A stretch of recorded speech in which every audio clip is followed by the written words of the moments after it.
Good afternoon to all. Youth rich के learning program में आप सभी का स्वागत है। मेरा नाम सुरेंद्र सिंह है। आज हम कक्षा 8वीं में गणित विषय में एक्सरसाइज 1.1 में 10th और 11th क्वेश्चन करेंगे। 9th क्वेश्चन तक हम कर चुके हैं। तो 10th क्वेश्चन है, ऐसी परिमेय संख्या लिखिए। फर्स्ट पार्ट में, इसमें 10th क्वेश्चन के फर्स्ट पार्ट में हमसे पूछा गया है ऐसी परिमेय संख्या लिखिए जिसका कोई व्युत्क्रम नहीं है। तो व्युत्क्रम के बारे में हम पढ़ चुके हैं। मान लीजिए कोई ए हमारे पास परिमेय संख्या है, तो उसका व्युत्क्रम क्या होगा, 1/a। मीन्स इसके अपॉन में 1 है तो हर अंश बन जाता है और अंश हर बन जाता है। तो एक का व्युत्क्रम 1/a हो जाएगा, 1/a। अब हमने ऐसी परिमेय संख्या बतानी जिसका व्युत्क्रम नहीं है। तो ऐसी संख्या है 0। अब क्यों है इसका व्युत्क्रम क्यों नहीं है? क्योंकि 0 का व्युत्क्रम निकालेंगे हम तो इसके अपॉन में 1 है और इसके हर को अंश बनाएंगे 1 और यहाँ पर अंश में 0 है, इसको हर बनाएंगे 0। तो 0 से यहाँ डिवाइड संभव नहीं है। इसको हम अपरिभाषित लिखते हैं। आगे हम क्लासेस में पढ़ेंगे तो अपरिभाषित। इसको डिफाइन नहीं कर सकते, नॉट डिफाइन, अर्थात 0 से भाग करना संभव नहीं है। तो इसलिए 0 का कोई व्युत्क्रम नहीं है। तो हमारे पास फर्स्ट में आंसर आ जाएगा 0। सेकंड है परिमेय संख्या जो अपने व्युत्क्रम के समान है, अर्थात जिनका व्युत्क्रम स्वयं संख्या के बराबर है। तो ऐसी संख्याएं, परिमेय संख्याएं 2 है हमारे पास, 1 है और एक -1 है। अब हम 1 को चेक करते हैं। 1 का व्युत्क्रम निकालेंगे तो इसके अपॉन 1 करेंगे। अब ये हर है, ये अंश बन जाएगा और ये अंश है, ये हर बन जाएगा। तो अब इसकी वैल्यू क्या होगी, 1। तो 1 का व्युत्क्रम 1 हो जाएगा। इसी प्रकार से यदि -1 लें तो अपॉन में 1 रखेंगे तो ये हर है, ये अंश बन जाएगा, ये अंश है, ये हर बन जाएगा।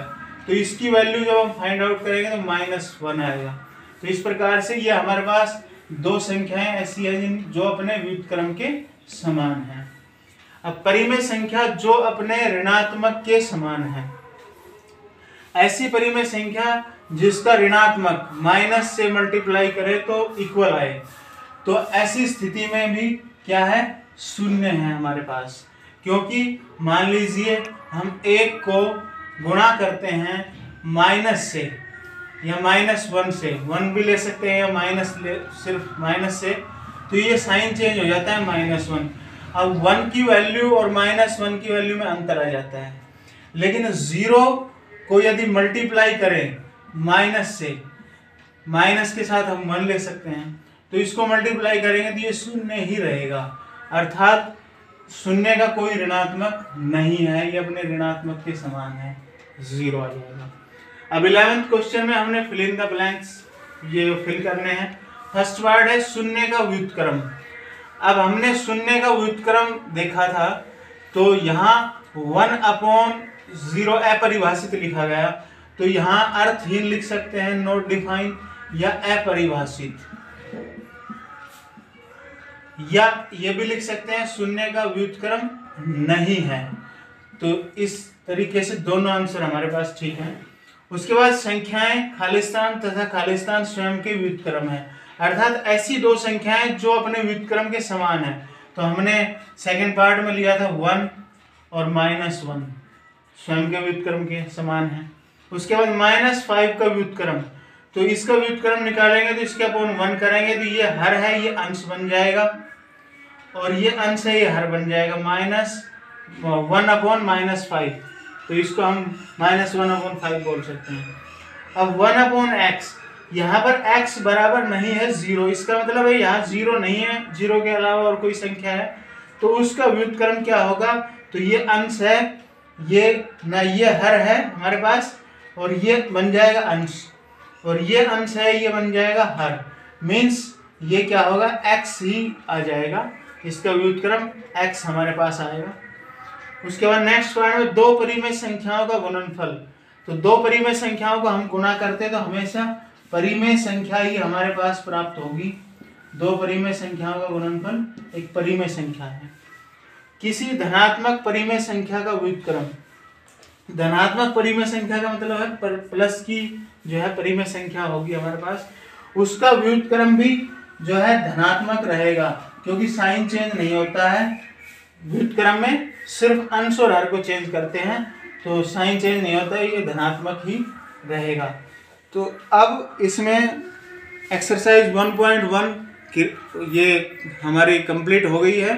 अब हम एक्सरसाइज 1.2 पर चलते हैं, जहाँ पर हम परिमेय संख्याओं को संख्या रेखा पर निरूपित करेंगे। तो संख्या रेखा के बारे में आप पढ़ चुके हैं, हमने बताया था कि मध्य में 0 होता है, राइट साइड में धनात्मक पूर्णांक होते हैं पॉजिटिव इंटीजर्स, और लेफ्ट साइड में नेगेटिव इंटीजर्स होते हैं ऋणात्मक पूर्णांक। तो अब परिमेय संख्याओं को हम संख्या रेखा पर निरूपित करना सीखेंगे। तो फर्स्ट है हमारे एग्जाम्पल में है परिमेय संख्या को संख्या रेखा पर निरूपित करना। तो हम सबसे पहले प्राकृत संख्या को संख्या रेखा पर निरूपित करेंगे। तो प्राकृत संख्या कहाँ से स्टार्ट होती है? 1 से स्टार्ट होती है, तो स्टार्टिंग में 1, उसके बाद सेम डिस्टेंस पर हम नेक्स्ट लेते जाएंगे 1 2 3 4 5 6 7 एंड सो ऑन। उसके बाद पूर्ण संख्याएं, होल नंबर्स। तो पूर्ण संख्या को हम निरूपित करते हैं। तो संख्या रेखा पर पूर्ण संख्याएं कहाँ से स्टार्ट होती है? 0 से। तो 0 सेम डिस्टेंस पर नेक्स्ट लिखते चले जाएंगे हम 1 2 3 4 5 6 7 एंड सो ऑन। उसके बाद हम पूर्णांक इंटीजर, पूर्णांक को संख्या रेखा पर लेंगे। तो संख्या रेखा पर मध्य में 0, इधर पॉजिटिव इंटीजर्स धनात्मक पूर्णांक प्लस 1 2 3 सेम डिस्टेंस पे एज सो, इधर माइनस के ऋणात्मक -1 -2 -3 एज सो। अब हमारे पास पॉइंट है परिमेय संख्या को निरूपित करना। तो परिमेय संख्या को किस प्रकार से निरूपित करेंगे हम? तो ये हमारे पास संख्या रेखा है, मध्य में 0 है, इधर 1 है, फिर सेम डिस्टेंस पे 2 एज सो ऑन, इधर उस सेम डिस्टेंस में -1 -2 एज सो ऑन। अब मान लीजिए हमने 0 और 1 के बीच में, ये कंप्लीट है, अब आधा 1/2 को हमने निरूपित करना है, और ये प्लस है, तो इसके 0 और 1 के 2 इक्वल पार्ट्स बनाएंगे। तो यहाँ मध्य में पॉइंट आ जाएगा हमारे पास। तो ये क्या आएगा? 1/2। और यदि हम 0 और -1 के बीच में हाफ लें, तो 0 और -1 के 2 इक्वल पार्ट्स करेंगे, तो मध्य में आ जाएगा। तो यहाँ पर ये पॉइंट -1/2 प्राप्त होगा। तो इस प्रकार से हम परिमेय संख्याओं को इस पर संख्या रेखा पर निरूपित कर सकते हैं। हमें सबसे पहले ये देखना होगा कि वो किन दो पूर्णांक के बीच स्थित है। जैसे हाफ है 1/2, तो ये 0 और 1 के बीच में स्थित है, तो उसी के इक्वल पार्ट्स करेंगे। इस प्रकार से हम अनेक परिमेय संख्याओं को निरूपित कर सकते हैं। नेक्स्ट पॉइंट है दो परिमेय संख्याओं के मध्य परिमेय संख्या ज्ञात करना। तो सबसे पहले हम देखते हैं, हमसे कोई पूछे भाई 1 से 5 के बीच में कितनी संख्याएं हैं?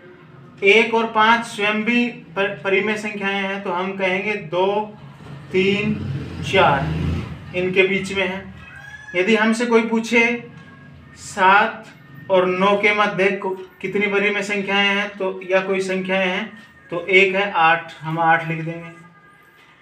इसी प्रकार हमसे कोई पूछे 10 और 10 के बीच में, तो यहाँ पर कोई नहीं है, कोई नहीं है हमारे पास।